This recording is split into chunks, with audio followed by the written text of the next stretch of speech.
All right. There we go. Now it's working. If you're on your phone, you might not see comments, so I'll just read those out when they come up.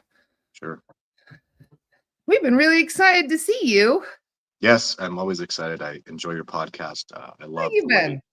the way you guys are the thought process and just the you're ahead of the curve, and I need that. I need people like that in my life because it's people will say what I do is paranormal. People will say it's a conspiracy theory with what we were talking about earlier, and it's just advanced thinking, and we're fighting for a paradigm shift.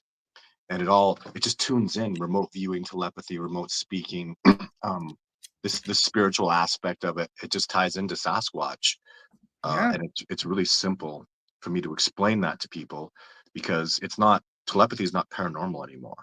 It's very science. Everybody's telepathic. It's just they gaslight themselves out of recognizing it. Well, have you seen the research on plants that really has ended it, where the plants are telepathic? Have you heard about that? I've heard a couple different studies. Which one are you referring to? Okay, so what I know, this is not what I heard. I apologize. I don't like talking about speculation and paranormal. So the fact is, every university has an electrospectroscope.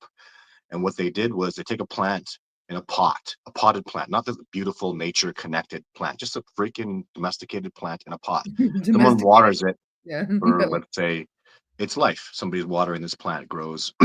What happens is when the person leaves, the plant the plant stays the same. Plant has its energy.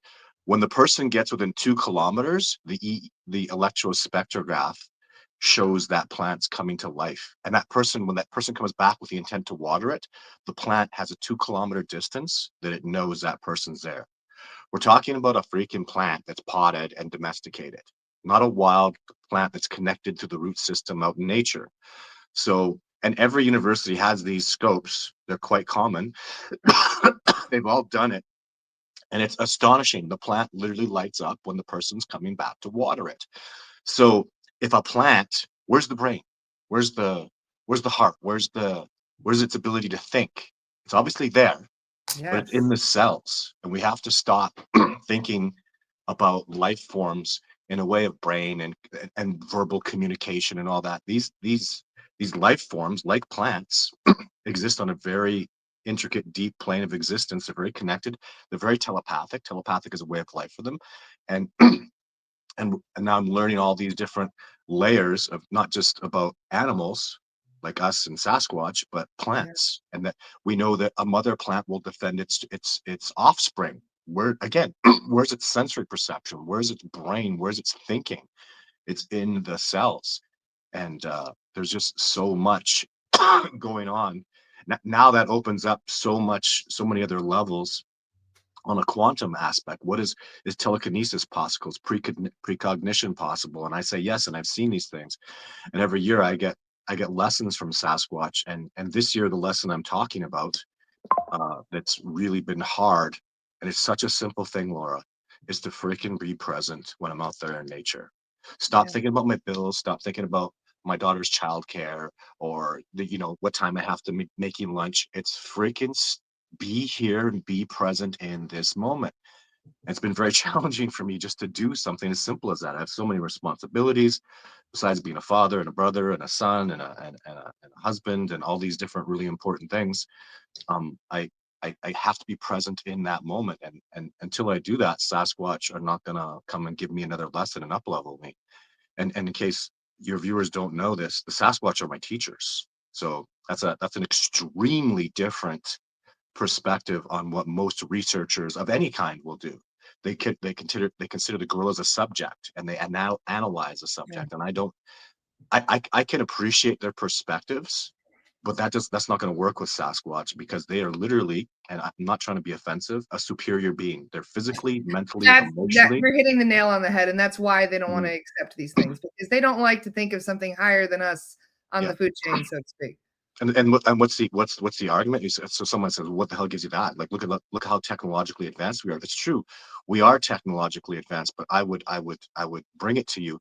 Is that really a great thing? In that, okay, we could make this incredible technology, but it domesticates us. So now I'm separated, and the less stress I have on my body, the weaker I become. What happens if you don't work out? What happens if you don't eat the hard foods that are not processed? And what happens if you don't get grounding? What happens if you don't put, like, ice bathing puts stress on your body, and your body responds in kind. Lifting weights, what do you think that does? Getting exercise outside. So, and then when you separate us from nature, what people must understand about this is you're separate now from your natural biology. Look at a domesticated pig compared to a wild pig. Wild pigs are freaking amazing. They're tough Look as what nails. happens They'll to wild survive, pigs. They turn into wild boars. right? But they Yeah. have to get that wildness, right? And this all connects people. You must understand this truth. If you are not wild, you are not free. Are you wild I when you saw a walk post around with your literally just phone? the other day. There was somebody said, like, my ancestors fought like lions and tigers with sticks, and here I am having an anxiety attack in the grocery store. Right? I'm afraid of toast. Oh my God, gluten, right? We used to fight mountain lions and bears and stuff. Yes. You look at those darn I just saw a skeleton of those cave bears.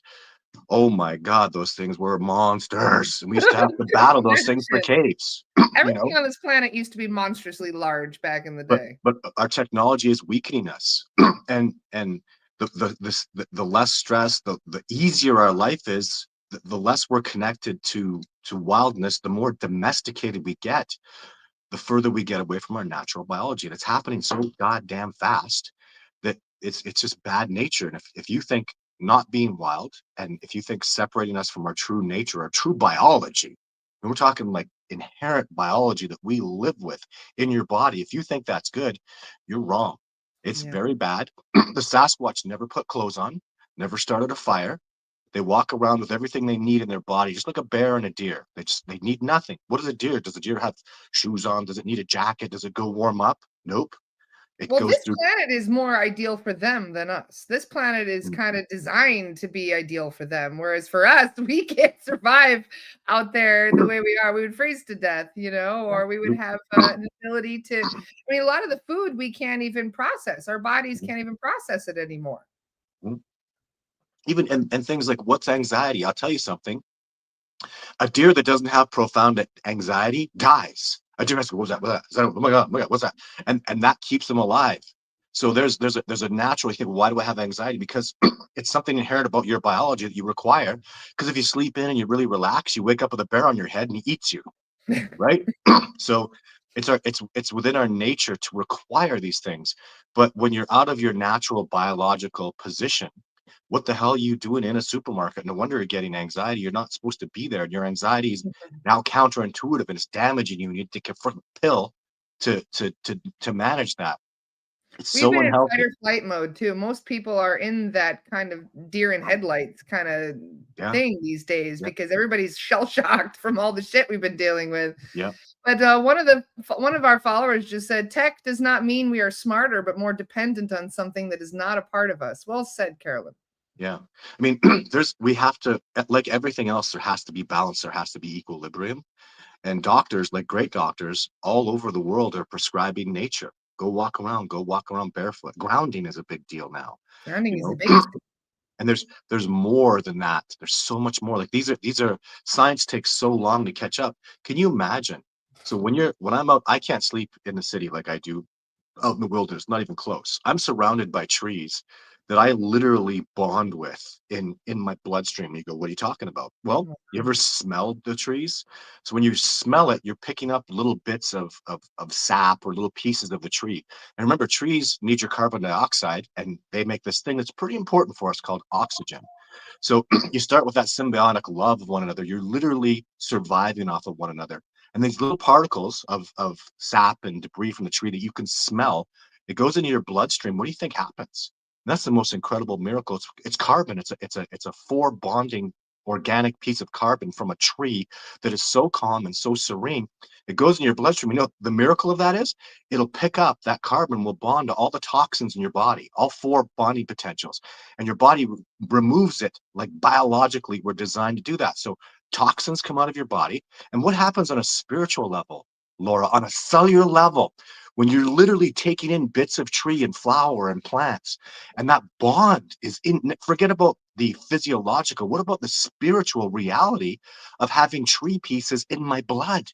Well, the tree is so calm. The tree grew a millimeter this year out and 1 foot up. Like it's so patient, sways in the wind, and then it's freaking connected into its roots and the system of life. And that's going into my body. Why do I sleep so good? Well, not only are those beautiful trees there loving me, spiritually protecting me, and even guiding me and bringing me serenity, but they're in my blood. They're in my body. And you can't argue that through science. And then even through spirituality, when something's in your blood, Laura, when something's in the cells of your body, cleansing you, loving you, symbiotic with you, what does that do to you? And I'll tell you, it creates this biological network of greatness in me that I'm trying to express to you people. It's your biology, it's your nature. You can go hug a tree, go love those trees. I'm telling you, go smell the sap. I tell you, Laura, one thing I teach on expedition is, so to get I haven't been there, let's say, for 2 weeks. It's about the longest I stay away from nature in expedition time of year. When I go out there, and I don't know how much it's been raining, I don't know how dry it's been, I don't know what's been going on in the ecology. What I do is I go up to a pine tree. They're my favorite. There's Douglas fir and junipers. They all work. So I grab a leaf, even you grab the leaf and you crunch it off a tree. You ask the tree, I'd like information about what's on here. And so you take a leaf, or mine's my favorite's the pine needle leaves from pine trees, lodgepole pines, and I grind it up and I get that smell, and I put it on my hand and it goes into my skin and my bloodstream, and then I smell it. And smell is so special. Smell goes right into a special part of your brain. There's no relay. I smell it and I think, what's going on here? And the tree will tell me, oh, it's been very wet, it's been very moist, and we've gotten bits of sun, and I'm very happy. And I can smell it. And the expeditioners, like people, they're total rookies. I go, what do you feel? Like, what's this smell that's being given off? That's going into your old school blood part of your brain. No relays, no paradigms, just straight into your old natural part of your brain. And they get the same reaction. Oh yeah, it's been sunny and beautiful, and the roots are growing deep, and there's plenty of serenity. Or it's been too much sun. We haven't had any. Like it's always there. And now you're part of this connective, beautiful network of the trees and the plants, and that goes into the animals, that connects you to an area in such a deep, spiritual, beautiful way. And so much stuff like that to learn. I mean, we can't keep treating nature like it's some separate thing from us. You have to. So when my expeditions go out with me, we bond with it. We get comfortable. We ground when we can. We meditate so much, connecting to that beautiful place. And that's ultimately, you never even really heard me say it so far. What are we, 12 minutes in? I'm a Sasquatch researcher, by the way. That's what I do. Yes. I research Sasquatch. Good day, ladies and gentlemen. My name is Todd Standing, and I am the man who takes people out into the wilderness and has them either live interact with or eyewitness a Sasquatch. That's my job. I've done it over 100 times with people, have live interacted with a Sasquatch with evidence, or it's now 36 human beings like Laura, brilliant, amazing people that have come out with me and go, oh my God, look, there's a Sasquatch. I go, yeah, there it is. Look at it. Enjoy it. 36 human beings that will testify in a court of law under my guidance have eyewitnessed the Sasquatches that I've filmed and put in documentaries and taken up PhDs in Survivor Man and showed. There's there's this tremendous paradigm that's freaking laughable about the discovery process of Sasquatch. It's done. I am the writer, director, producer of the feature film documentary called Discovering Bigfoot. It was a hit on Netflix in 2018. It's on YouTube now. You may watch it. It's all real. People are like, those aren't real PhDs. Yes, Dr. John Bitternagel was a wildlife biologist PhD. He eyewitnessed a Sasquatch under my guidance. I convinced him that my footage is real by being boots on the ground out in the wilderness. Jeff Meldrum, who recently passed away, Laura, the Oh, great Jeff Meldrum, yes. the amazing, incredible mentor, teacher, Dr. Jeff Meldrum, a university professor from Idaho State University of anatomy and anthropology, spent his life devoted to the subject, recently passed away. I witnessed a Sasquatch once in his life. Guess who showed him a Sasquatch, Laura? You did. And so you don't believe me? Watch Discovering Bigfoot, the great Dr. Meldrum. One time in his life, he went out with me on expedition. One time he eyewitnessed a Sasquatch. It was his life's pursuit. It was his passion. It was his dream. And it was an honor and a privilege to take him out and show him a Sasquatch. He was like number 8 on my list. I'm up to, like I say, 36 and growing. Can you imagine that? If you had a room of 36 people that all had 36 different incredible sightings, and there's a paradigm that goes around a little bit about, people say preposterously, leave them alone. And I just go, oh my God, do you even know what's going on? Leave them alone. They should leave me alone. They're chasing me Really, I'm around just out trying to there. mind my own business out here. Like what? But Like they do I like you, Todd. You have oh almost, my God. and I do feel that maybe there is even a past life connection. Like maybe you were a Sasquatch in a past life, and that's why Mhm. you have this vocation of protecting them.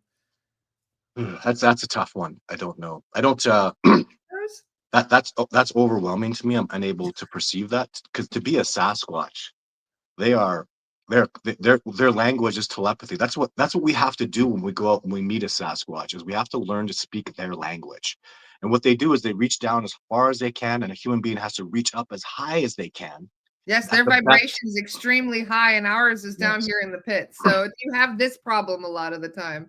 But yes, Todd, being out in nature so much and being so well grounded in all yeah. of this makes it easier for you to bridge that gap. Yes, and being a great student, when the student is ready, the master will appear, and that's what I teach my expeditioners: is be a student, listen, learn, love nature.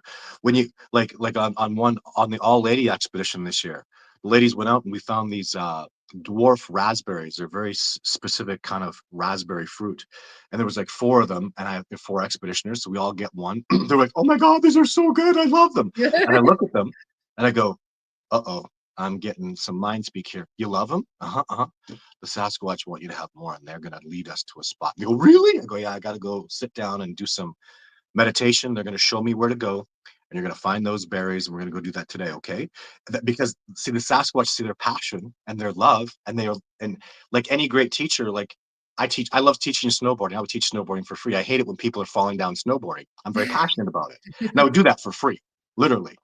And I hope people can understand that there's that one thing that you love so much. Sasquatch love nature so much. They adore it. They treasure it. It's their blanket, their home, their safety. I can't even like you love your children, like you love the most beautiful, precious thing in your life. They love nature. And then when you show that you love something about nature, they just want to give you more. Oh my God, there's dwarf raspberries, Todd. So what happened was, this is amazing, Laura, is I didn't really, dwarf raspberries are schmeh. The ladies are losing their mind over it, right? So I take them out to the area and I can't see the dwarf raspberries, and they can. I walk right past them. And I go, yeah, this is where they told me to go, but there's no door. And they're going, what do you mean there's no, they're everywhere. And I go, what are you seeing? What are you seeing? I can't even. And it was hilarious. They were just like red faced. I think I found one. But what happens is like their perspective, like they're shorter than me, and they come in with that radar, dwarf raspberries. And my radar is, I just want to lead the ladies, right? I want to be a good guide. I want to be that conduit. So the Sasquatch go, yeah, I'm not going to show you, but I'm going to show them. And they got that eye, and they got into that mentality, and they got into that connection, that love of nature with Sasquatch, and ate, dozens and dozens of dwarf raspberries that are so extremely rare.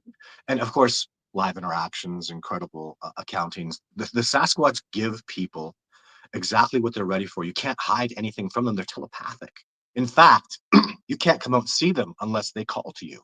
That's the only way anybody gets to come on an expedition with me. I've had to come to terms with that. And it feels freeing to be able to talk to people like your group, Laura, because I can be really honest. I don't have to hold back stuff Yeah, because people gonna think I'm please. damn crazy.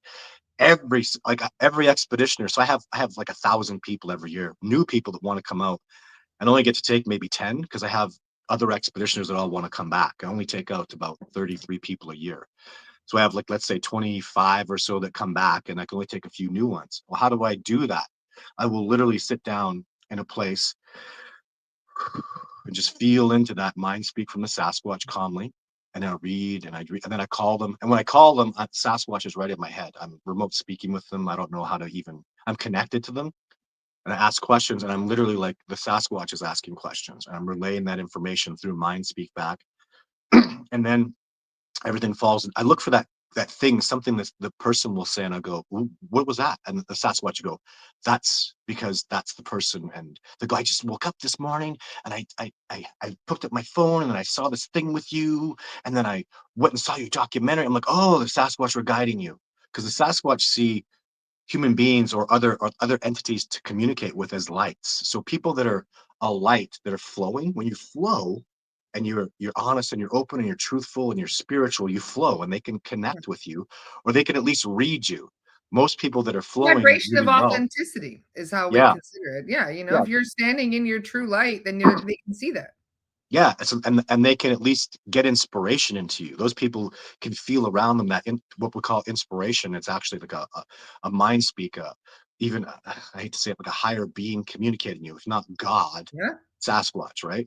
Feeling your inspiration, and that's where they'll get to you and they'll communicate with you. And it's up to us, though. The most difficult part is feeling if it's like a lot of people feel like inspiration comes from within them, and that's okay, or it's coming from a higher power, that's fantastic, or it's coming from another being like Sasquatch. And that's kind of my job, is to help people decipher that difference, because I'm very inspired by my family, by my friends, by colleagues in my life, by God, and by Sasquatch. That's my life. That's how I flow.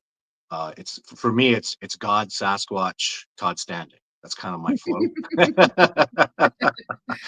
Well, they're So certainly more evolved than we are. And I don't mm, just mean physically, spiritually, you can tell that they have an understanding of life that we have lost during mm, our domestication, I guess, as you want to call it. yeah, But not only that, there's so much that is in. We poison ourselves all day, every day, without even knowing we're doing it. I was magnetic talking with my fields. guide the other day, and he was giving me hell for being a bit of a workaholic, because I'm Mm, always on my computer working. And mm, he goes, "You don't seem to understand the importance of going outside. It's not just mm. about grounding, it's not just about, getting some fresh air." He goes, "You are poisoning yourself the whole time you're in your house." And I said, "What?" He goes, "The furniture, for example, the glues that are holding your furniture together, they're still Wow. secreting chemicals that you breathe in. The air that you're breathing in has all kinds of things floating around in it. The food that you eat, the water that you drink, everything is contaminated. Yes. Everything. And if you're Magnetic in fields. a house all day Magnetic long, magnetic fields all around you from the electricity that flows. It yeah, creates the magnetic router. field. They said if you could even just see the router, if you could just see what your Yeah, router does to yeah. you, you would unplug it every single night before bed. You would only be using it when needed. You would be plugging in your router to use the internet, and as soon as you're done using it, you would be Wow. unplugging your router. If you could see what Very it verified. does to the energy of your house and what it does to you being affected by Wow. it.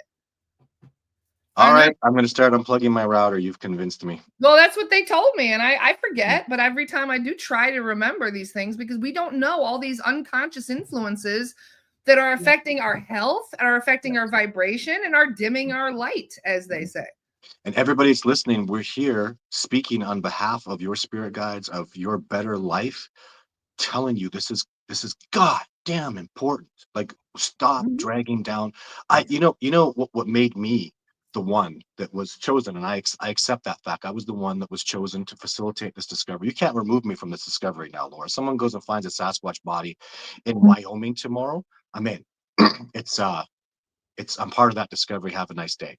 So uh but what made me the one, especially with my native teacher, was I love the wilderness and I love the wild, obviously, but I also love human beings. I freaking love our species, Laura.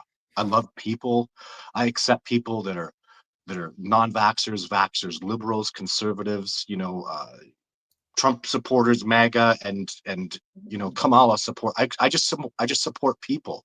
I, I I like I'll that. always debate. There's always a place in the world for human beings. I'm very open and good to that. But I love humanity, and that's what was wrong with a lot of the native people, is they had this hate on for racism and the way they were treated and colonialism and all this crap that's been designed to have people turn against each other. Like I love this example. Ants, multiple groups of ants, black ants, red ants, large black ants, they'll all live together. If you shake up that colony, though, you shake it up, they'll start attacking each other. They And I, blame I each other. refuse to do that. I won't attack people. I'll be happy to debate. If the debate ends in complete disagreement, I will wish you a peaceful and happy existence and respect you and fight for your right to be free. That's one thing I will strongly disagree with people, is freedom. Freedom cannot be attacked. Freedom cannot be taken away. If you keep taking freedom, because I that's what wildness is freedom. And remember, you should listen to this, Laura. I went to the Insane Clown Posse gathering of the Juggalos. You probably never Did even heard you of that, what? right? I got I invited. see you're big Bigfoot fans, though. For the record, But they love Bigfoot. imagine that, the Insane Clown Posse from Detroit. They have this thing called the Gathering of the Juggalos. I'm like, what the hell am I doing here? I get there, and how am I going to reach these people? Like, they're drugs and crazy, and insane clown I posse have some fans. Juggalo friends. I know exactly what you And, got yourself into. and you know what? You know what? So the guy, the Violent J, who's a fan of mine, that's one of Yes. the insane clown posse guys. Huge fan of mine. He goes, you put this motherfucker up in that room there. He goes, speak, and get to people. I don't know. Okay, because he's got that tough Detroit attitude that's required to survive in that environment. I respect that man. Yeah. But I go, what's he know about me? And people like these great wrestlers, these great men are speaking at the gathering of the Juggalos before the concert. They have this big speakers hall. So Todd Standing comes out there. And it's like there's like 200 people in the room already. It suits 500, and I start hammering these people with like, hey, this is America, right? You're the freest people in the world, right? Yeah. You don't know shit about freedom. Sit down. I'm gonna show you freedom. What freedom do you have? Because are you wild? Who's wild here? Are you wearing shoes? When was the last time you were in nature? Are you wild? Let me show you the ultimate wild species. And I put up a picture of Sasquatch. He's naked. He wears no clothes. Do you understand that when you require shoes, when you have to have shoes, when you can't leave without shoes, you're domesticated. You're owned. That little phone that you walk around on, you think that sets you free? I'm smashing people with the more domesticated you are, the less free you are. You're not free. You don't know free for shit. And you know what? 200 turned into 300, turned into 500, turned into standing room only. Todd Standing, standing room only. Dude, you got to come listen to this motherfucking Bigfoot guy. And I realized that the Sasquatch showed me you can put Todd Standing anywhere. Your message is so important. You know how to reach people. And it was that day that really changed me. I realized if I can reach the juggalos, if I can have juggalos standing up and cheering, there's a lineup for questions after. I had to go outside and just stand there for hours answering because people came up to me, dude, what do I do to get wild? Dude, I got children. What do I do? And they gave a shit and they cared. And the Sasquatch guy is going, know your farmer. Can you imagine a dude who does Sasquatch research? So where's your food come from? He goes, I don't know. Well, you know your dentist, you know your doctor. Go know about your farmer. Are you eating organic food? Dude, I don't care about the chemicals in my food. And I go like this. You better care. Because if I piss in your gas tank, you're going to wonder why your car's running crappy? Well, yeah.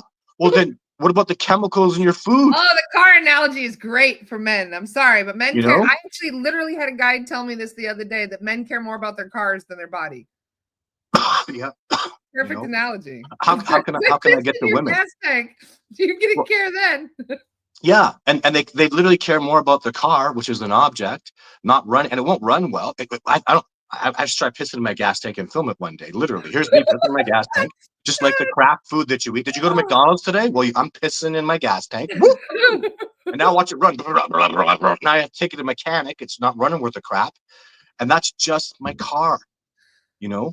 So, Oh. but it's I can reach people, and this message. So this is what Sasquatch feel about us too is we used to be much more connected to them, and we've gone off on this way of technology, and we've left. They call us our brothers. We're brothers with them. That's the most man-like species on the planet. We're the most Sasquatch-like species on the planet. This is a fact. So bipedal, upright, hominids. I mean, we're brothers.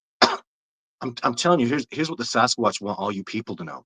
Your brothers want you back badly. They want you to come back to nature, to your true biology. They miss you. And you're that brother, that family member that went off and did. You know what they think of us though? As brave. You went off and did this brave, crazy. The Sasquatch were ultra conservative.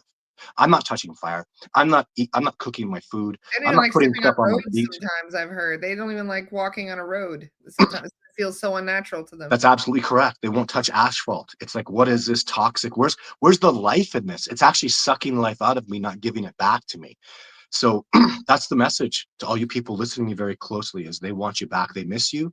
You're a loving member of their family, and they want you back to nature. And if you go out there and you mind speak and you talk to them, they will find you. They will guide you. That's why this research of mine, I wake up early and I stay up late working on this because I love humanity. I love my family. I love as a microcosm. I love my family, my children, all these beautiful friends in my life. And I care so much about the future of our existence. And there's no better way to save us than going back to our true nature and true biology. Who's the ultimate teacher in that is Sasquatch. And they want you back. They love you. They miss you. And that's their message 100%. In fact, they are very emotional about it. I So love they that we really, have so really many want them back. similarities. in common with them, even though we've taken a hard right and gone like completely off kilter Mhm. here. I Yes. do love that we have such similarities, like the amount of people that do go out to nature just to embrace it and to be a part of it and to Mhm. live as much as they can. I know I have friends who literally would never, if they have a week off, they don't go to a city. Mhm. They go straight to nature. They can't get to nature enough. Yeah. And I think that the people that can feel that call, you know, Mhm. is because of that misconnection. It's Yeah. like trying to bring back and reconnect what's been lost. Yes. And many of us, in regards to our healing, because we've got so much trauma that we're trying to release, not just from, all kinds of generational trauma and all kinds of Mhm. stuff. I feel like going back to nature is one of the best ways to heal that. Yeah.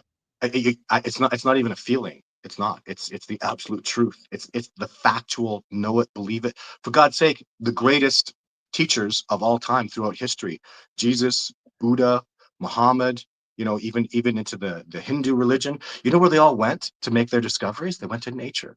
Jesus went to nature 40 days, right? Yeah. Muhammad did a natural vestige and went back to nature and Siddhartha learned sat who he under was, a tree for right? weeks meditating. What's going on here? What's the universal message? Is nature important? What is does nature matter? Oh my God. It's if your true biology matters, then yes, nature matters. There are people that literally will spend no time around nature anymore. They just give up on it. They live in hotels. These wealthy people that are really kind of examples to us, right? They give up on their natural side, and it's a horrible bad message. And that's why I have to keep speaking. I have to do podcasts like this. I have to talk to people. Joe Rogan's talking about me. I got to go on the Joe Rogan podcast, and Joe That Rogan's would be hating on me. There's awesome, Todd. horrible things, but I will make peace. I make peace with my enemies. People that hate me, don't worry about it. You know, there's just nobody I can't debate with. There's nobody I can't talk. There's nobody I can't reach. And I don't know. Like, there's some amazing mentors out there, and I'm so grateful for them. Nobody's got this message that's so goddamn important. Keep in Get mind, back though, to there's a nature. lot of people that have a vested interest in keeping all this hush hush. Yeah. The governments, the logging interests, all the people that do the mining up there. If we Yeah. were to find out that there is a hominid race that is, living in peace on its own, and we go in there and ruin it for them all the time, then there would Mhm. be more protections put in place. And the government doesn't want that. Well, there's a way around that because the government's listening right now, and I don't. I'll make peace with you too. I'll find a way, like because Yeah. logging people have families, need to provide for them, and I get that. And there's a way we can do this, and we can work it out. Sasquatch have a way, and Sasquatch protect their area. Laura, you wouldn't believe the stuff I've been learning. Like there's a line in the national park, in Kootenai National Park. And I walk that line between where they log. And so on the left of me, they're logging. On the right of me, it's Kootenai Old Growth.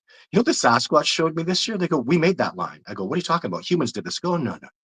We mind spoke with someone. We made it law in your land. Did you know we did that? I was like, what? Yeah, they did.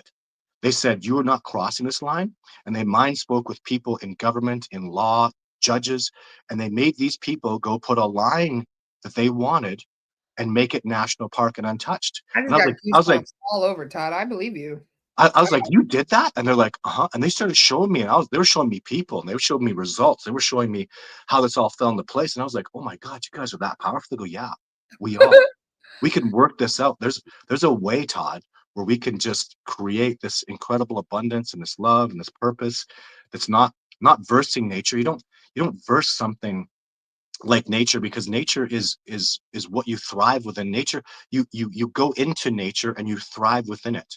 It's the difference between Survivor Man, who thrives and lives off of nature and lives in harmony with nature, and Bear Grylls, the show Man versus Nature, which is fake and fraudulent and Can't deceptive, stand Bear Grylls. I right? have never liked So, that man one bit. but even he revealed his truth right in the name of the show, didn't he? Man versus Wild. I Yeah. literally drop my and go, versus Wild. Oh, that's what's wrong with. So you're versing your natural biology? What? Because when you eat a deer, you're thriving from nature. That deer sacrificed its beautiful life for you to live, right? The plants make fruit for you. You think that the raspberries and the bearberries and the hundreds of berries that are available to eat and all the sustenance, it's made for you to give to you, and you give back. You eat the berries, you go bury your stool sample, and it makes little berry plants. It's called symbiosis. It's you're It's a part of that. rainforest that you live in, Todd, and people don't understand that because it's not a Yes. tropical one, but it is. It's a rainforest. It's a food Yeah. forest. Yeah. And and so you don't verse it. You don't verse the deer to kill them and eat them. They grow and they sacrifice their lives, and the deer require the wolves. Without Yeah. the wolves, the deer will kill themselves and get chronic wasting disease. Like, there's so much that we can learn from nature. See, nature finds a balance, and that's what's wrong with humanity, is we haven't found that balance yet, and things are just gone right out of whack. It goes from one extreme to another extreme to another, and I don't worry about those powers that be, though, because there's real mathematical formulas that talk, and that are not arguable. When something is lies, when it cheats, when it's negative, it's a sickness. It's a simple thing, right? You're ill, you're sick, and you're going to verse people that are telling the truth, that are strong, that work out, that are connected to nature. Where's the power? Like, they're clinging to their power with desperation. These people that are a sickness, that are ill, that are negative, they're going to lose, and they better be scared, because the truth is out there. The truth is coming, and those of us who are healthy and strong and loving and have create good relationships and tell the truth no matter what, we're where the real power is. And I'm speaking to you as a man who has been lied and cheated. Like, there's a show called Expedition Bigfoot right now. Where do you think that Expedition Bigfoot? That's me. That was Jeff Meldrum. That was Ian Redman. They took that show away from us because we wouldn't lie. I told them, like, they have a special effects budget, and they said, we're going to pay you all this money and we're going to give you all this abundance. And I was like, but I won't lie. And Special Jeff won't effects lie. bonus. That's Right. That was right. That was it right there. And they go, you just got to lie once in a while. I go, no, never, not for a moment. So now I have to sit here. I'm telling you, as an honest man who watches these people who have that show that's a hit now, and they're making millions of dollars with that program. And I sit here as a humble man doing my humble expeditions for now, that always told the truth. What do you think is going to happen at the end, when it's all over? Because it is an endurance race. It is a long run.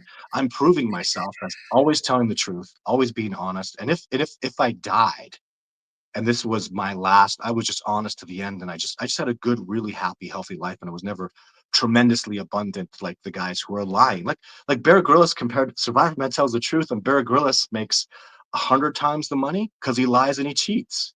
And maybe now he's telling the truth, and maybe because he talks to me, and I know the man. But now I'm good. But you built your empire on lies. It's going to collapse, it's going to crumble, and I don't know how you sleep at night, having lied and versed wild and created that mythos, when Survivor Man told the freaking truth to the very end. And so that's the life that I choose. And for You those and of I you have who, very much in common, Todd. It's just that you focus more on Sasquatch, whereas I focus on helping lost souls and clearing out dark entities. And I see the exact same shit when it comes to ghost hunting shows yeah, and all that. It's exactly the same thing. mm-hmm. They could And be they don't. exploiting things and trying to make money from it rather than raising awareness and educating people properly and actually Yeah, helping lost souls. They're doing the yeah. opposite. Well, tell me, Laura, then, because I haven't gotten to the end game yet. I haven't finished. What's the end for us then? What is it like? How does the integrity help us win? The right people find us. Quality versus quantity, Todd, as Mhm. always. Yeah. And honestly, those people, they're going to help. I feel accountability always comes back to you one way or Mhm. another. Either you Mhm. hold yourself accountable or the universe holds you accountable. Mhm. So they may be popular now, but eventually, as people are starting to awaken, and one of the things that we've started to notice, especially with the frequencies upticking, is the amount of people who are able to tell a lie. Mhm. Because you don't even have to have the information. You don't have to know that they're telling a lie. You can feel a frequency of a Mhm. lie. You can actually feel when somebody's bullshitting you now. Mhm. And that is something that's coming stronger and stronger every day. I mean, we Mhm. recognize it on a daily basis that this Yeah. is more and more people awakening for this reason. Yeah. And eventually people will start to sniff things out like this, and they'll be able to tell who's authentic and who isn't Mhm. just by the way they hold themselves and the way that they speak. And Todd, you are somebody that you just radiate authenticity. You Yeah. really do. And this is something that I feel a lot of people they feel more comfortable being authentic themselves because Mhm. you are being honest and direct. And yes, some people may laugh and call you a crackpot and say, "Oh, you're Mhm. talking to Sasquatches, huh?" Mhm. Fuck those people. Who cares Yeah. what they think? Those are going to be the ones that are going to be like, coming to us for an autograph later on in life when Mhm. we finally proved that we were right all along. I care what those people think because I want them to see the truth, and I wanna help humanity, and so I do when it comes to caring, I really like Some people I have want their all you people blinders to on. know. They don't want to see the truth. You can't, as they say, you can't handle the truth. Some Yeah, people that can't. that that sucks to be true. It really sucks. It's funny because the native people that I work with powerfully are the Makah native people in Nia Bay, Washington State, Olympic Peninsula. Yes. And they got on to me because an elder, Larry's mother, who's one of the main people I work with, his mother saw my footage, and like you're talking, Laura, she saw it. She goes, "Oh, that's a Bigfoot. He filmed one." And Larry, nobody questioned it. Oh, that one of my it's my Jane footage. She saw it. She goes, "That's a Bigfoot. He has more." And they go, "What do you mean he has more?" "Yeah, he has more." And there was lots more. Jake, and she goes, "Those are Bigfoot. He filmed them." And they Well, called I could me, feel it, and Todd. I felt it the minute I you saw know, it. That's why I messaged Todd. I watched Discovering Bigfoot and I got mm, so emotional. I was mhm. sobbing watching it, and I got Oh, chills all over. yeah, And I was like, I have to message this guy. And I did. I messaged yeah. Todd and we started chatting. We've been friends ever since. And that was about, what, 10 years ago nearly. Yes, we've been through. Oh man, what you've been through. Laura knows things about me. My God, I went through family court, and Laura was there to support me. And that's Always, something Todd, I could always. never forget. Like the little bits of advice and the hardest thing I ever went through in my whole life. Laura was there for that and just supported me 100%, and That's that what means a friends lot are to me. for, Thank you. Todd. We got to look after each other, especially down here. It's a bit of a mess down here. I'm so happy here though. Like I just saw Jordan Peterson talk in a video yesterday. He said, "You want to live a good life? Stop lying. Just freaking tell the truth, right?" Exactly. So, and for me, it became more than that. Like a decade ago, when I had him. So I have a little girl who's 7. When she was about 3 years old, I was listening to one of his podcasts, and he said something that made me literally stop. I remember where I stopped in my tracks, and he said, "If you want to live a great life as a father, be the man you want your daughter to marry." And I just went, "Ooh, I'm a good, honest person, and I tell the truth, but I can do better. We could I can do always do better." better when you put it in that perspective. But you know what? As hard as it is for me to admit the things very hard, I've done it. I want my daughter is going to marry an incredible, amazing man, and I may be involved in that process because I'm going Oh, to want of him what congratulations. I do, and I'm going to say, if you don't do that, you better get your ass in gear. You better do that. You better be that kind of man because that's the kind of man that raised her. That's her big brother. That's all she knows, and that's what she's going to get. It's changed my life as a father. It's completely like as much as this might be a painful concept for people. Let's do a little test, Laura, with you. So what's the opposite of black? White, What's the opposite of up? down, What's the opposite of woman? man. And so when I raised my daughter, it's the opposite of how I raised my son. That's their natural biology, right? And Okay, yeah. they're opposites. So raising children is different with a male and a female, totally different. My son is uh, just the opposite of raising my daughter, and Problem is, I'm a tomboy. I yeah, was raised as a boy more than um, anything else. Growing up on a yeah. farm, like I spent most of my childhood outside. From the Yeah, but minute it you're was such a girl, Laura. You're I, so look what you just did. I'm a tomboy. If anybody ever saw me have my hair and move it like that and be just like you were, this is my that antenna. This is how you're a I connect woman. energetically. You may have been raised on a farm and you worked hard, but you did it through your feminine energy and you shine through your feminine power.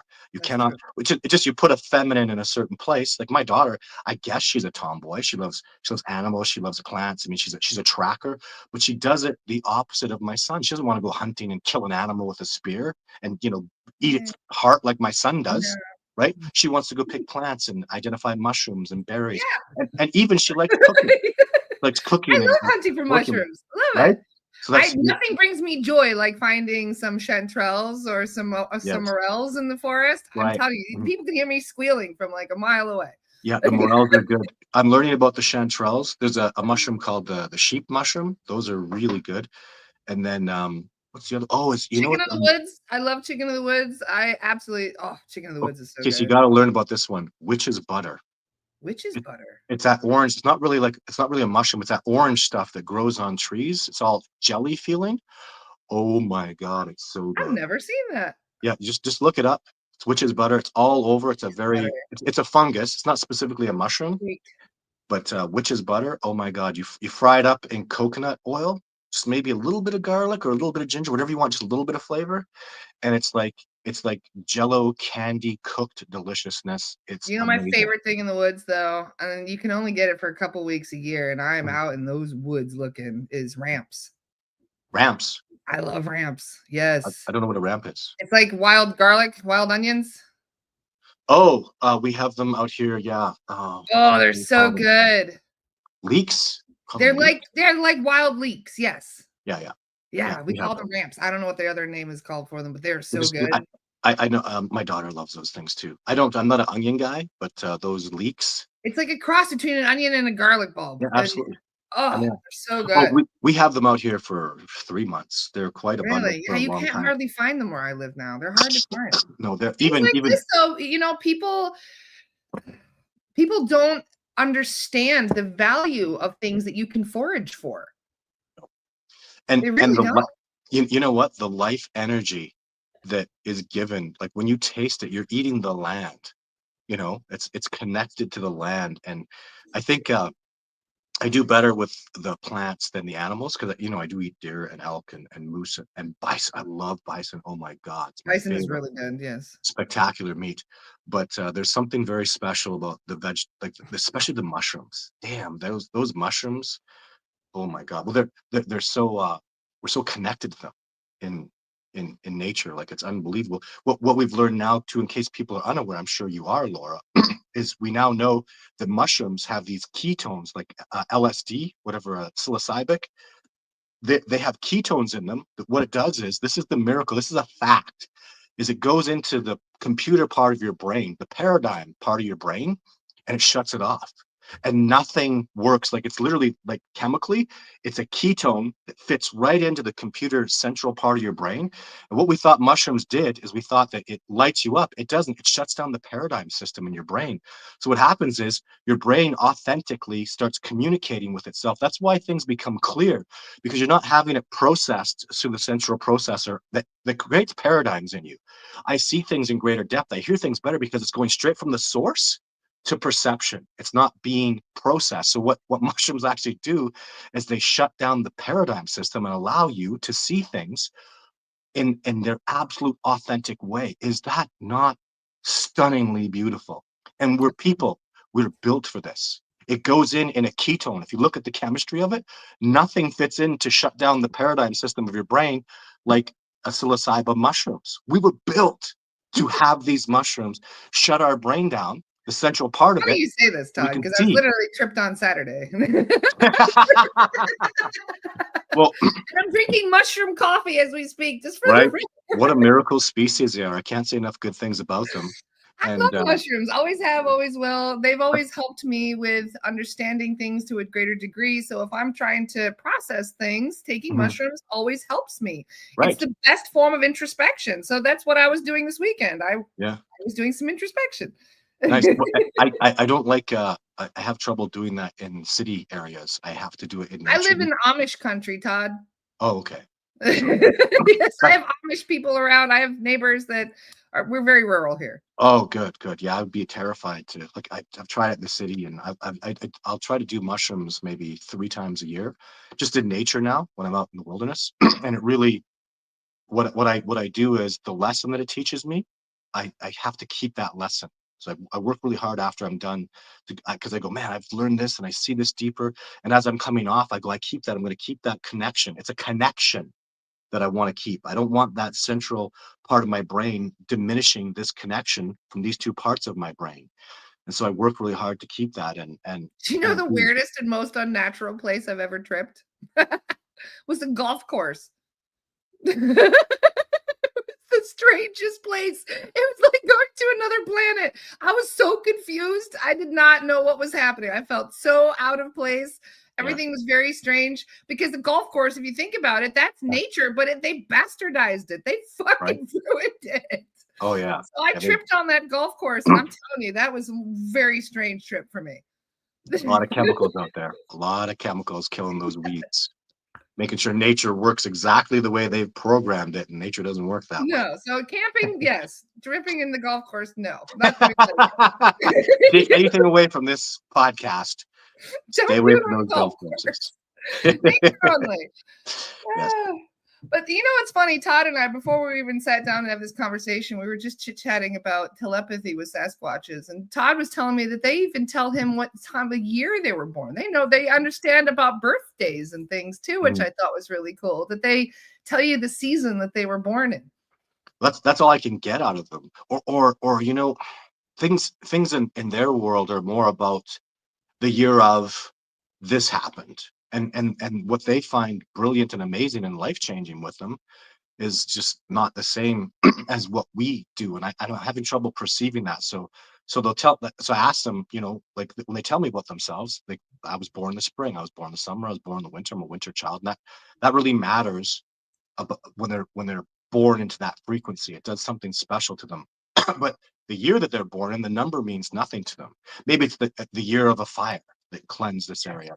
And they see things as very positive. I mean, the hardest mind speak I ever had was when one Sasquatch saw something funny about an expeditioner of mine. It was this telepathic lady, but she had a really funny hat on. And when they saw the hat, they just thought it was hilarious. You know what? It damn near dropped me. Like I put my head between my knees, because when they laugh, that joy, you know how we laugh, we go, ah! It's like a convulsion out of control. You Yeah. can't control yourself, right? Stop laughing, but it's really funny. So imagine that so powerfully that it hurts. Like then I hit the ground and they stopped. And I realized their level of appreciation, of love, of humor, of passion is so powerful that it's I have resistance in me that blocks that and creates pain in my body. So they're very cautious in mind speak and telling me stuff, because they understand that as good and as clean as I am, I do, and that's resistance. That's what my native people taught me. To go, why did it hurt? I go, because I don't know. Why does a resistor burn up when electricity is going through it? Well, because it's too much resistance, and if you just let it flow, then you'll be okay. So I've been working on that. It's not easy, but as much as I was as much as we literally flow. talking with the guides last night about how our human brains are not really equipped to process a lot of stuff that's coming Mm, through mm, energetically. yeah. They basically expressed it. They like it's trying to download a brand new movie that's like 20 terabytes, or you call it, like really in Mm, high mm, quality movie yeah. through a Dell computer from 1985. Yeah. It's like you don't have the RAM, you don't have the processing up here to be Mm. able to compute a lot of the information that's coming in. It's just too much information for too small of a processor, so I to have a speak. way to explain it. It's like it's like bench pressing 300 pounds, right? You drop that on your chest and it's going to crush you. But what I ask and what people should be asking was, how do I get there? And the answer is you train, you practice, you meditate, you work on those. Like anything, your brain gets smarter when you use it, right? You Yes. read more, you learn more, you get smart. If you stop thinking and you become an automaton, you get pretty dumb and you get pretty susceptible to Yeah. people lying, like what we were talking about. So it's very important you train your spirituality, and we do. We read things in books, we train our bodies, we get exercise. What spiritual training do you do? And you don't you when you can bench press, as an example, 300 pounds, you've trained and you worked hard and you dieted and you stretched and you did everything necessary to get that power to push that weight, and now you can handle it. What are you doing to train spiritually? And the answer is you have to figure that out. You have to find your gurus, you have to work it, because if it's important enough to you, if you want to be mentally smart, physically strong, you work those things, and you better do it, because it doesn't just come. It does come naturally through practice, through discipline. Everything comes. You have to work to earn everything that you get. So what are you doing spiritually to grow? What are you doing? For me, the most important thing I would ask you is, what are you doing to work on your natural biology, your what you were designed to do by nature? What are you doing to work on that? And that is everything. That is mental, physical, emotional, spiritual, sexual. It all matters. It all comes. Whatever genius came up with those 5, they're very important. And there's more than that, but that is an excellent starting point. Work on all those things. Make sure you're expanding. Make sure you're growing in all those ways, because this life is a brilliant miracle, and so deeply appreciated. And when you can live like that, you will grow. You will become passionate about your life, and then it goes out on into others. And that's why I've come here to speak with you all today, because I'm very passionate about life. I care about you. Like I told you, I really, really care. Nature cares about you. The world needs you to keep awakening. I'm going to tell you something, because Laura's beautiful, nurturing, and she's mothering, and she'll be so caring to you like that. And I'm not that. I'm a man. I'm going to tell you, what you're doing right now, you can do better, can't you? Do better. Work harder, because I care, and Laura cares, and people that matter out there, we really, really care. Really matters. This is the future of humanity. This is the future of our beautiful children. This is the future of your friends. This is the future of our civilization. You've got to work harder. You've got to be in tune. It really matters. Do that little thing, that one little thing extra, and it grows and it grows and it grows. It matters so much to me. I'm so passionate about this. Literally, drink clean water, please. Get organic food. Support good organic farmers. It starts there fundamentally, and it matters every little bit you do. I'm not going to get these carrots today. They're chemical. I'm going to spend an extra $2 just today. I'm going to up level today. I'm going to buy these organic carrots, not only because they're good for me, but the people that are making these carrots care about me more, that they didn't put chemicals, and they've worked a little harder to make sure that this is going to nourish my body in a good way. It starts there, and grow and grow and grow and expand, and take it step by step. 1 inch of gain every day. At the end of the year, wow, I'm a mile better, aren't I? And that's a lot. It's a lot. So that's, and I can say that because Laura does it. I do it. My children do it. My family, my friends do it. And I'm asking you to up level, because we all matter so much. All of us matter. It matters. We all make a difference step by step. Talk to people about what you're doing. Show that passion. And even just the energy of it, right, Laura? Just the energy of it will emanate out. Just meditating, going, man, I love this community. I love being a human being. I love this good food that I get. That when your energy goes that way into gratitude for those great things, more of it happens, you know? It And does. Gratitude is one of the so most important. important things that most people are not doing. It's being Mhm. grateful for what they already have. I have a tendency, if I don't focus on it, at night I'll complain. That jerk did this to me. That pissed me off. No, no, no, no. I have a list of 10 things I go through every night, and I don't get through them all, because I usually get stuck on one thing. I start being so damn grateful. I'm just grateful for that thing, and I can't get to 6, 7, 8 because I stopped on 5. And then I'm so grateful that I got healthier today and I had that better bit of food today. And my You're little not happy girl, with what you have. Why should the universe give you anything else? You know? So you yeah. really living in that gratitude is one of the most important things. And it's one of the things that I've been working on most. I put so much emphasis into mind, into healing my mind. Mhm. I put so much emphasis into understanding spirit and connecting to spirit, but Mhm. I have neglected my body for years. I mean, pretty Mhm. much since I gave birth. When Aiden was Mhm. born, I Mhm. was a backpacker that traveled everywhere around the world. Everything I Mhm. owned was on my back. I went Mhm. to 60 countries, and then when I gave birth, I gave up. I stopped caring.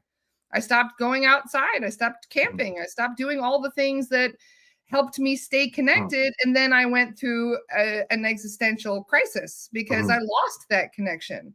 And Mhm. I spent years trying to connect with myself, but still neglecting myself physically. And it wasn't until the last year that I put that much effort into healing my body too.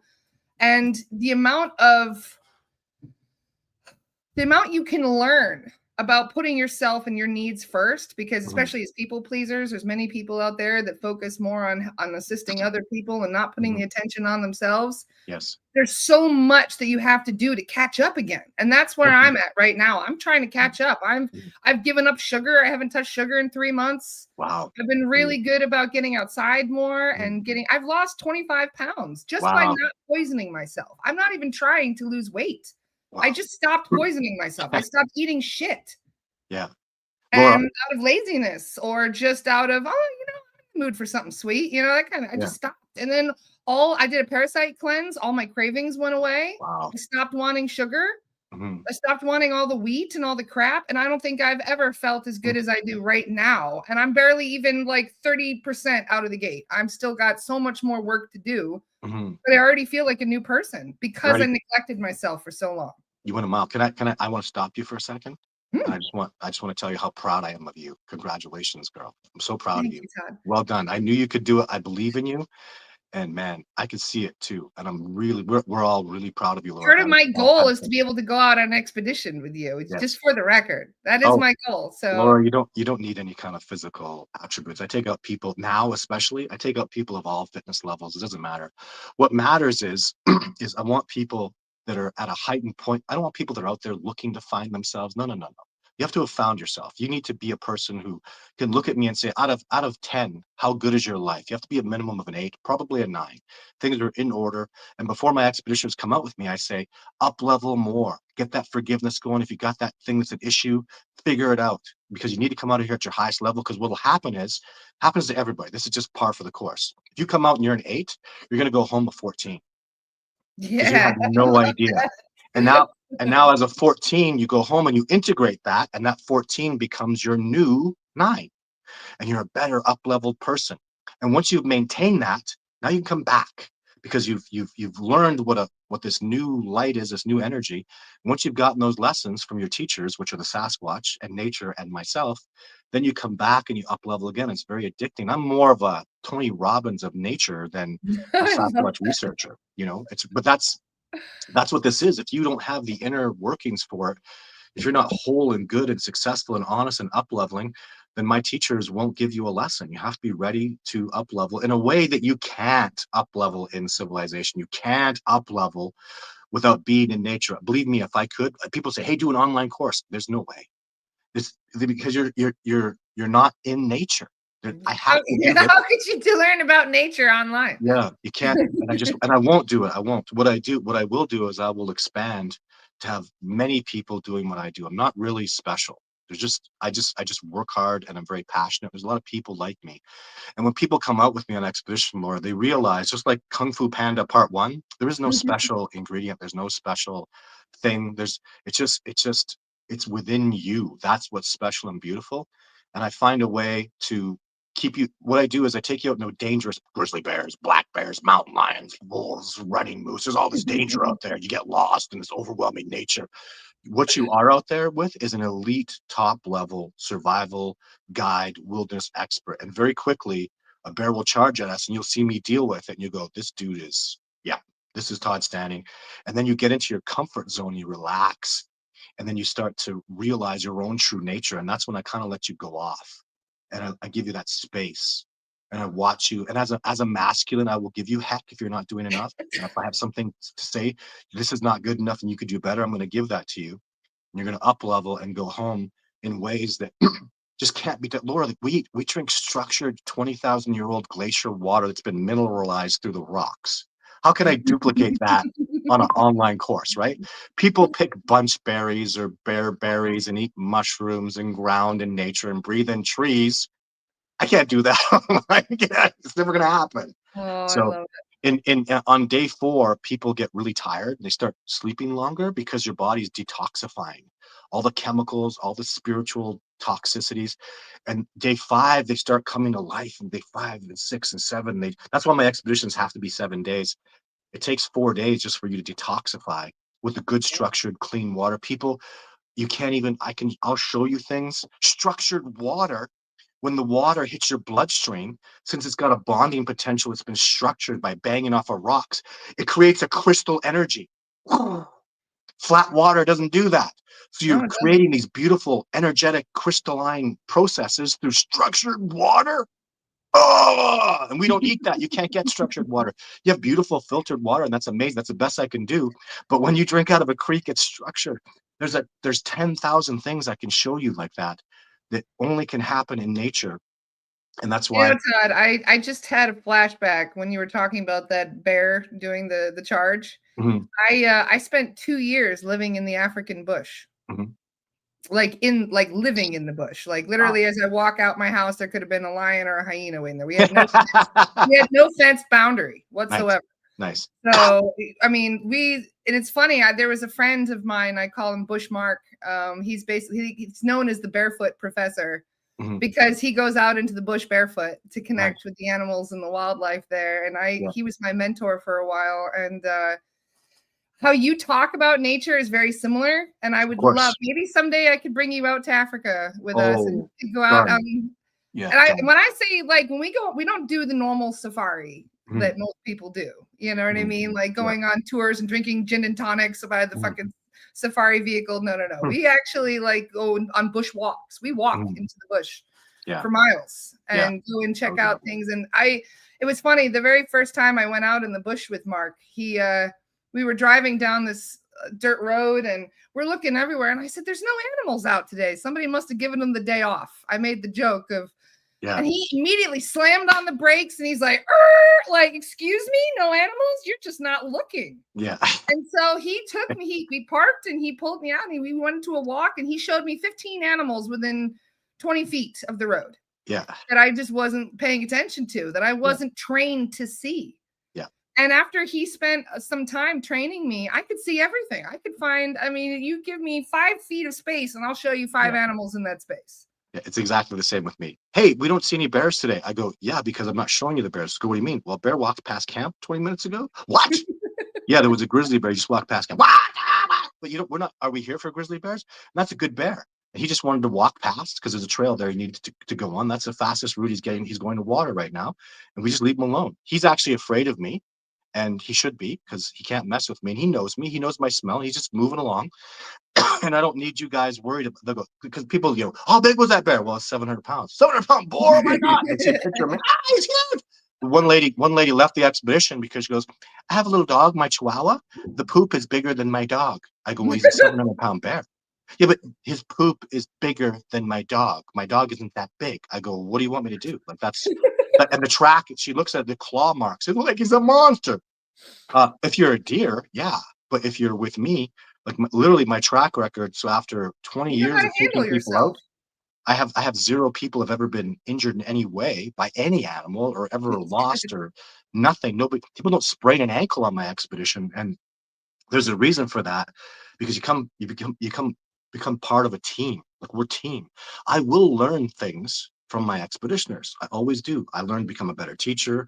There's little pieces of information they'll question me with, and I'll learn and I'll grow. But I give back to them immensely. They change as human beings, and man, I sleep so good at night doing the work that I do, caring about the things that I care, because it makes the world a better place. And we all have to do that. We all have that responsibility to give back to this beautiful planet that nourishes us and keeps us alive and we thrive within. We all have a responsibility to give back. And I tell you, man, boy, I sleep good. You I'm, do. I'm a happy human being, and I say that because I want that to reflect. If you're sitting here watching this, this is a reflection onto you. Like we are not separate. When I want you to look at it when you watch Discovering Bigfoot, when you see me do something amazing, I want you to go, "That's my boy." I don't care what skin color you I are. If already do you're that, Todd. if you're a human being, I'm doing it for us. You better know that. I do it for us. And I do the same thing when I look at Jordan Peterson, when I look at all these people that mentor me, I'm like, you're my people. Like I admire what you do, and you guys are so important to me. And that's a piece of me that went out to do that, whether it's feminine beauty that I love and protect and just inspires me so deeply, or some masculine kick-ass dude that's bleeding and suffering to make this world a better place. It's all for us. It's all for the greatness of our species, and you must see things like that. Quit versing each other and start getting on that plane of cooperative existence. Because when you give Jordan Peterson energy, when you tell him, man, I appreciate you, I love you, I respect what you're doing is very important, makes him powerful and comes back to you as well. It makes you powerful, right? You can use him as your voice. How do I feel? See what Jordan Peterson just said eloquently and brilliantly and passionately? That's the piece of me. And I want you to know that about me. Hey, the discovery of Bigfoot's for all of us. I don't call this, you'll never hear the Todd Standing footage here, or if you do, it's not right. It's called the Discovering Bigfoot footage because Sasquatch gave that to us, to you. They want that for us. So it's about us. So feel that way because that's the truth. And when you jump on board with it, you're part of that discovery process. When you show that to friends, you can say, hey, Sasquatch wanted me to see this, and now he wants you to see this. because that's the absolute real quantum. You fell into that frequency. It's all part of your life.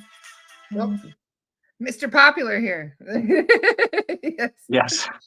Well said, Todd, though. Seriously, your passion is so inspiring. It really is. And I think that a lot of people are feeling more passionate today about this just because you explained these things so eloquently. So thank you, That's why Todd, I'm here. for putting You're things welcome. into a much better perspective. And You're welcome.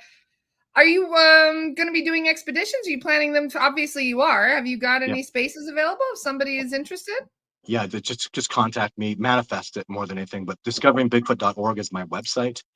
I'm doing YouTube videos now. Oh my God, I'm looking at a blue jay. He's eating my chocha. Really? That is so cool. Hello, Mr. Blue Jay. Wow, I love blue jays. He looks cool. Sorry. Discoveringbigfoot.what?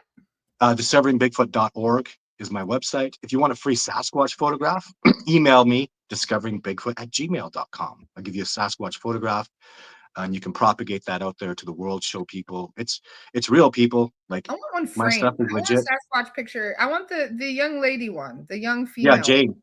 Yeah, Jane. Yeah, that's her female name. Jane. I would love an image of Jane in my house. Can you see this? See her there? There's Jane. She's just beautiful. Isn't she gorgeous? She's so. She Oh is. man, I have so many different She's the one pictures that gave of me Jane. chills all over. When I saw that picture of her, she's beautiful. And her eyes, when I looked into her eyes, I got so emotional. See her, there she is. Whoops. Oh. Right, she's gorgeous. Yeah, I totally agree with you. She's a very feminine, incredible being. She'll yeah, if you should definitely get your ducks in a row, Laura, very soon, because Jane would like to meet you. Actually, she's talking to me right now. That's why you feel that way about her. When she gets closeness matters for some reason. They want to touch you sometimes. They want to get really close. The closer you get, the more they can affect you. When Jane gets close to you, man, she's going to touch a heartstring. She's going to change something in you, and it's going to be so powerful. As you said that, Todd, I literally got chills from head to toe. Yeah. What was that? She's remote speaking in my head right now. She knows that I think showed she just that. connected to me. I'm not even kidding. I literally just felt chills all the way down to my tippy toes. Can you remote speak with her then, please? Keep a hold of that entity. Like, you know what I think? I think if you just have that photograph, that should be enough for I'll you to find meditate and out try where and she connect is. by the photograph later. You know, Yeah. I'll send you a whole collection. You can print them off. I mean, these when you put these in, so these photographs, this is framed and everything, right?